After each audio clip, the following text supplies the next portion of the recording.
నమస్కారం ఘంటారావానికి స్వాగతం. ముందుగా ప్రధాన అంశాలు.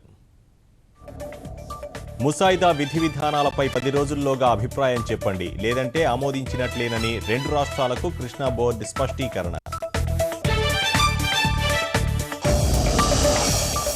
పాతబస్తీ పోలీసు తనిఖీల్లో భారీగా కార్బైడ్ స్వాధీనం, అక్రమార్కులపై కఠిన చర్యలు తప్పవని డీసీపీ హెచ్చరిక. 80% ప్రజలు తెలుగుదేశం వైపే ఉండాలన్న చంద్రబాబు, తిరుగులేని శక్తిగా ఎదిగేందుకు కృషి చేయాలని మహానాడులో పిలుపు.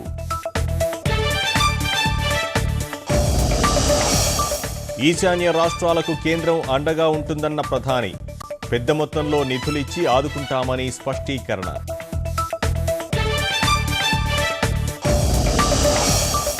నీట్ ఆర్డినెన్స్ పై స్టే ఇచ్చేందుకు సుప్రీంకోర్టు నిరాకరణ, ప్రస్తుత దశలో నిలిపివేయలేమని న్యాయస్థానం స్పష్టీకరణ.